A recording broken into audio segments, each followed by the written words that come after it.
Salary বাড়ার পরেও কেন আপনি কাজ করার আগ্রহ পান না? বিজ্ঞানীরা বলে মোটিভেশন হচ্ছে দুই ধরনের, এক এক্সটেন্সিভ মোটিভেশন, দুই ইনস্টেন্সিভ মোটিভেশন। প্রথমটা হচ্ছে জীবাশ্ম জ্বালানি বা ফসিল ফুয়েলের মতো, এটা দ্রুত ফুরিয়ে যায় এবং এটি নোংরা। যেমন ধরেন আপনার ব্রেন কোনো কিছু পাওয়ার প্রত্যাশা করে, যেমন টাকা, স্ট্যাটাস কিংবা প্রশংসা।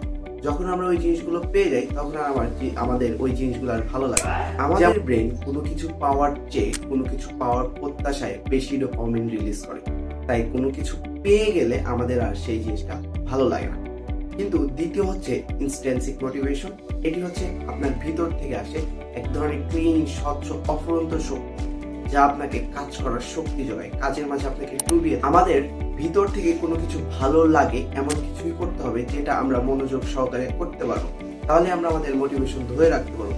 কোনো কিছু পাওয়ার প্রত্যাশায় যদি আমরা কোনো কিছু করতে যাই তাহলে সেটি পাওয়ার সাথে সাথে আমাদের মোটিভেশনটা হারিয়ে যায়। কিন্তু কোনো কিছু ভালো লাগা থেকে যখন আমরা করবো তখন আমরা এই কাজটার মাঝে ডুবে যাব।